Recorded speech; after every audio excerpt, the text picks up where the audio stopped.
Capsule Grow. And hi everyone. Today I am going to tell you about all the process or the flow you need to do when you apply for a Belgian student visa.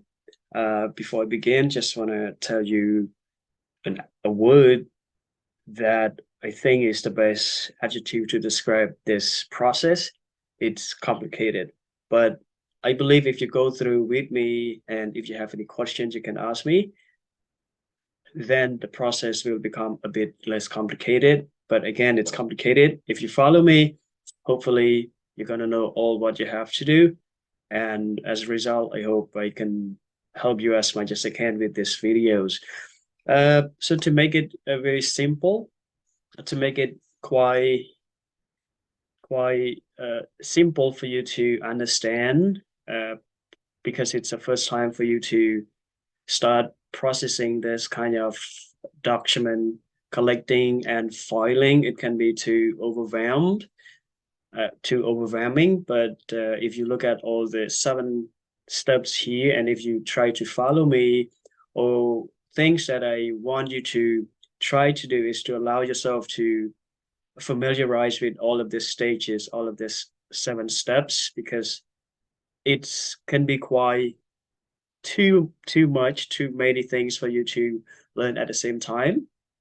So as soon as you are informed about this opportunity to undertake this exchange program, you should just try to go through all of the steps as many times as you possibly can. Don't I know for the first time you might feel a bit too hard to deal with because there are too many steps, but just allow yourself some time. Just try to make some time for yourself to go through all of these steps.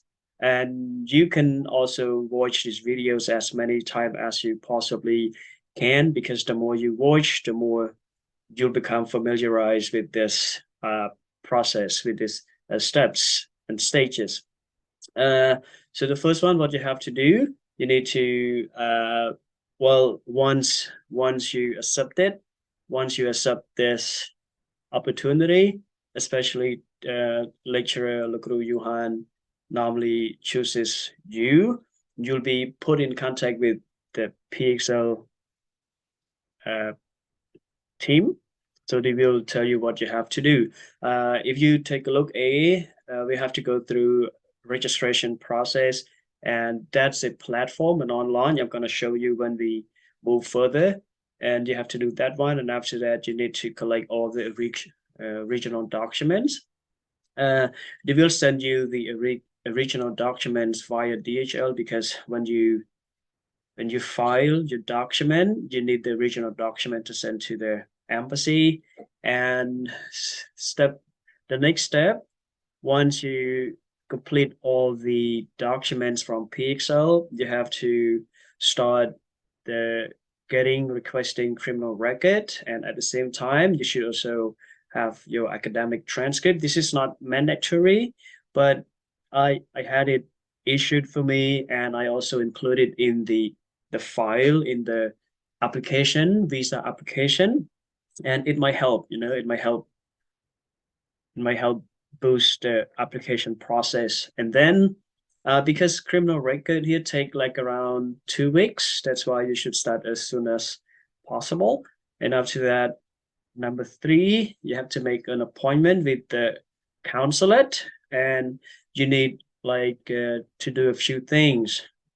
The first one is to ask which clinic, hospital you should go to in order to have your medical checkup, because you can't just go to any clinic or any hospitals. You need to ask the consulate, and then he's gonna give you like a few choices, and then you can choose the one that you feel comfortable with. Probably that's the one close to your workplace. And also ask for the medical certificate form, and that one is in French. Don't worry, you don't have to translate. You don't need to have it translated. Just use that French. You just give that medical certificate form to the doctor. The doctor will fill it out for you. And also criminal record, a translation. You need to ask where you can have your criminal record translation. But you ask the specific translation agency first, and after that, when you get your criminal record or police certificate, you go to that translation agency and have your criminal record translated. And after that, you need to go back to that consulate to have all some of your documents legalized. Not every document you have need to be legalized. So I'm gonna tell you when we get to that point, and after that, you start filling out the visa application online. Uh, Everything has to be completed online, and I will show you the website and also what you have to do. And it's very complicated. Everyone, again, everything is very complicated. So you have to put a lot of effort and don't put off, don't procrastinate. You have to divide and conquer. So don't just put off and say that I'm gonna try to complete this day or that day. It's not gonna be easy, and it will become too overwhelming. That's why you have to divide the task. So let's try to complete all each step on different occasions. Don't just try to complete everything in one day. Try to divide each step into different small tasks so that it can be easy, it can be completed easily, and at the same time you don't feel too overwhelmed. And number 5, you have to try to collect this one. After you're completing the application form online, you need to print the application online, as well as collecting other documents, especially from PXL. And because number 6, when you send your all the documents, you actually have to ask in the embassy whether or not you can send your documents or the file via DHL to that embassy or not. Because if you have to go to Thailand physically on your own, you're gonna pay a lot of money, right? And also you might have to request annual leaves from your workplace, and I don't think it's comfortable. You might have to go there for 2 or 3 days. If you want to visit Thailand, of course you can do that.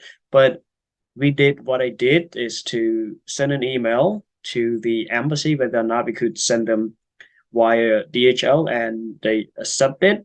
That's why we could save some money. And for number 7, probably the last one, when your application is most likely to be accepted or approved, or you are most likely to be given the visa, the last thing you have to do is to complete the questionnaire. And it's very complicated. It's very, very challenging. You have to complete it straight away. And if possible, while you're waiting for your visa application from the embassy, you can start completing the questionnaire, because there's a lot of questions in that questionnaires, and they give you like 1 or 2 days to complete. So as soon as you know that you are chosen for this program, I think you should try to answer as soon questions, so that when you are asked to complete the questionnaire, of course, it's easy for you. And also, you need to ask them again whether or not you can send them via email. What I did was to send them via email. If we send them through DHL, oh my goodness, it's very expensive, because uh, when the visa is given, you have to arrange DHL. You have to arrange with DHL to go and pick up your passport, because they embed the visa to your passport. So you have to arrange with the DHL to go and pick up your visa from the embassy in Thailand. And I just say here, in case you are allowed to send your visa application along with other documents via DHL. Okay. Um, Now let's go. The first thing you have to do is to complete this website from PHL. And don't worry, especially Sarah and other lecturers and also so people, they will be ready, they will be more than happy to help you. So just be curious. If you're not sure, inquisitive. If you're not sure, you can always ask them. But the first thing, you have to complete uh, this website, this visa registration website, and it's not really easy, complicated, because in this website you have to complete most of this, like the first one, application form, exchange students, and you the only two like in that website last segment, you have to complete number one here, application for exchange students, and along the way staff from PXL will be helping you, or if you're not sure, you can ask them. And also learning agreement for studies you complete in that in that website, and after that you have to print it out and you have to give it to teacher lecturer Yuhan, because he needs he needs a signature from UPP, and after that you have to send that document back to the PXL via email, and they will send you all the original document with original stamp, with original signature for your application filing, for your visa application filing. And also this one, grant agreement. For this one, uh, you need this one too. Tendency agreement for student room. They will look for you, or if you don't want, you can also look for yourself. You can search for a room for yourself, but I recommend you follow them, because they know their location better than us, so they can always have a better ideas. They can always choose a better place for us. We don't have to walk really far, and it's in the center of everything. It's quite comfortable. Uh, this one, don't forget to ask for admission letter, but I think Sarah knows already. She's gonna give it to you. And also, like the last one, a visa application fee waiver. So it means you don't actually need to give to pay for this visa application when you give this form. So all of this are important. You need all of this. You need to print all of this. Uh, some of this up some of these documents will be sent from PXL via PXL via DHL for you, because we need the original stamps and original signatures to file along with other documents for our visa application process. And the next step here, once you have completed all the uh, all the documents and well, actually, when you have completed that website with PXL, try your best to go get this criminal record, because it takes like around 2 weeks if you don't want to spend a lot of money. And I believe you have plenty of time for this. Don't rush. If you rush, you might have to pay like around uh I don't remember, but it's very expensive. So if you just go along the normal period, it charges only they charge only like around I guess probably around $10 for issuing this criminal, for having this criminal record issued. But three important documents you need to take along are your identity card, the original one. You also need to make a copy for each of these documents. Your birth certificate, you have to take your original document and book residence, book of residence, and make sure you copy all of these three documents with you. And the website here, uh, if you want to know more about other requirements, you can click on this website. Uh, I don't I don't want you to fill out the form before you actually get to that Ministry of Justice, because they have the form, they have the stamp, they have this the seal. You need to use their form. You can find the form online, but you have to change when you get to the Ministry of Justice. You have to change the form. You have to and you have to use the form because of the seal. So just go to the Ministry of Justice, ask them for the original form and fill out. And after that, include all of these documents, and then that's it. And they will ask you how long you expect your criminal record to be issued. So just take the normal one. You pay only like around $10. And after that, you should also have your academic transcript. I'm not sure what the spelling, sorry. Academic transcript from RUPP, and it takes like around almost 2 weeks as well. And it's not compulsory, but I feel I feel it's nice to have that one, and also include in our visa application file, because normally the embassy, they don't want, they want to see a proof, they want to see that we are capable, we are strong enough, we are smart enough to study in Belgium, just to prove that we are okay with the education here. And you need your a student ID card photo. So if you don't have one, you should go and have your a student ID card photo taken. Also, you need your uh, you need your a normal your passport size photo taken as well. Passport size, or a passport size photo taken as well. So with that one, you need to have the a white background. So I'm going to tell you about that later, not now. Uh, and then what you have to do is to contact the council, the Belgium consulate. You can see here the address, email.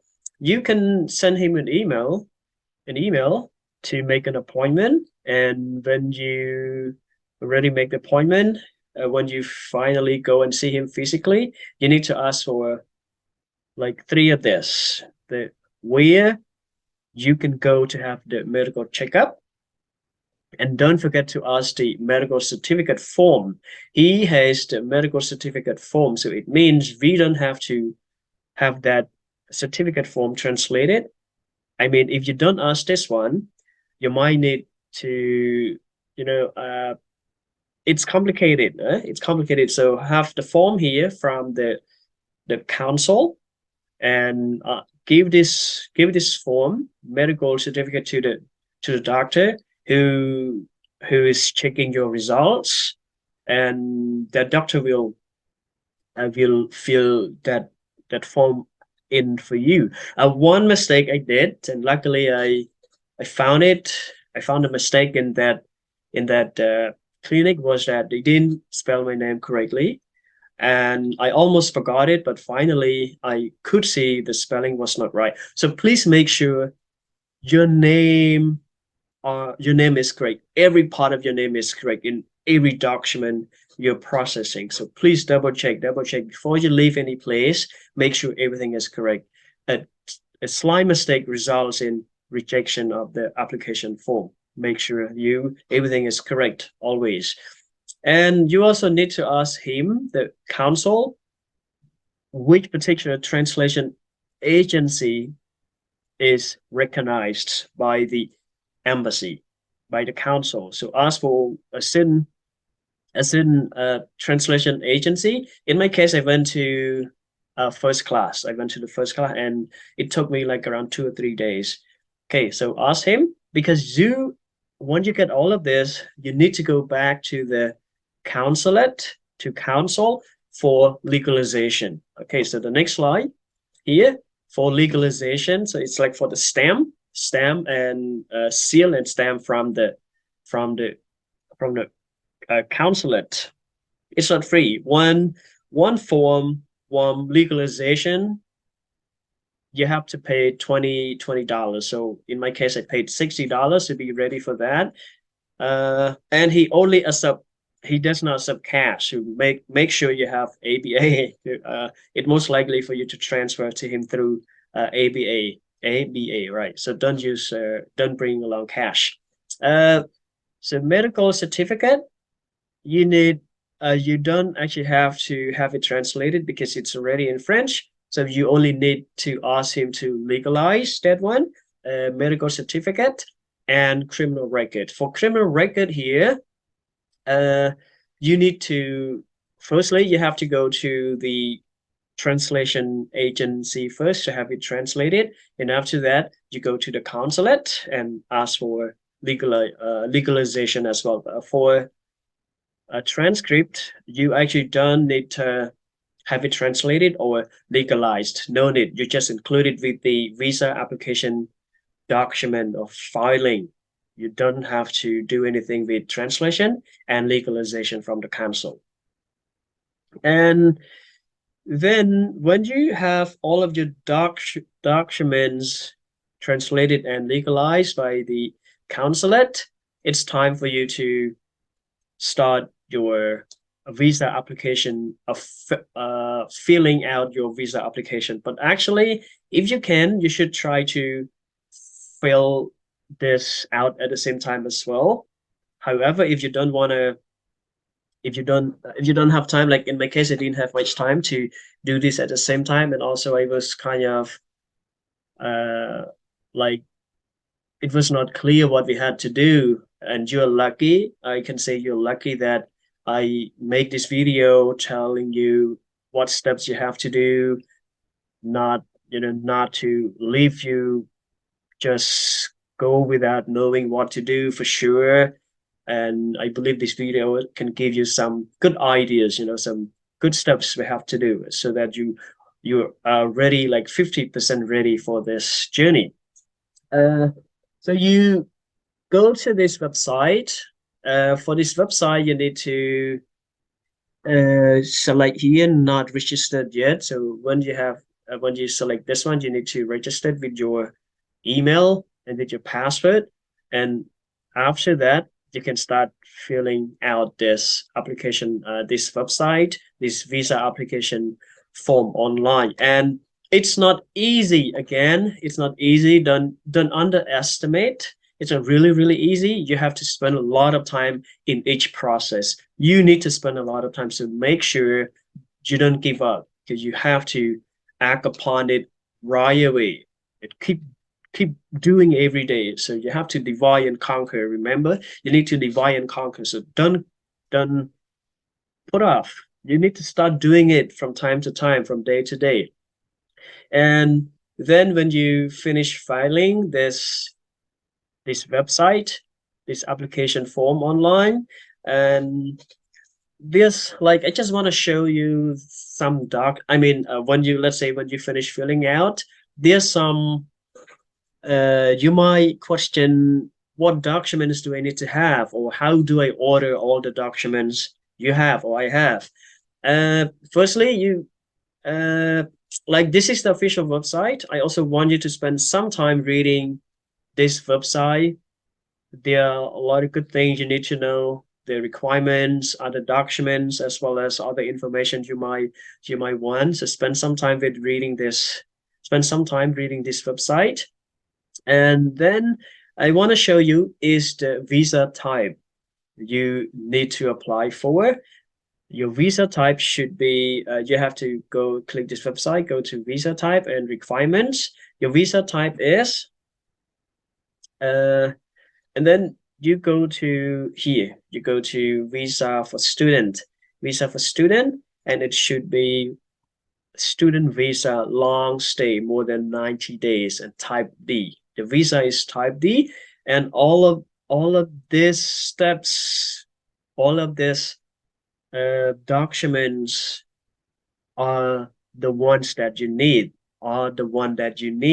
And when you file your document, so when you print it, when you print all of your documents, when you receive all the original documents from PXL, and when you start filing, make sure you follow the order of this one. So like your national passport should be the first one, and the second one should be your national Belgian visa application form. So it means, last moment, we're here. You start filling out your visa application form online, right? So when you complete filling out you need to print it. You have to print it, and that form should be the second one in the order, okay, of your filing. It should be the second one. So you follow all of this, and you can also see all the documents you need before you send the document to the embassy. And talking about sending the document, all the file, the entire file to the document, you can have two choices. You can this is the email. You can ask this.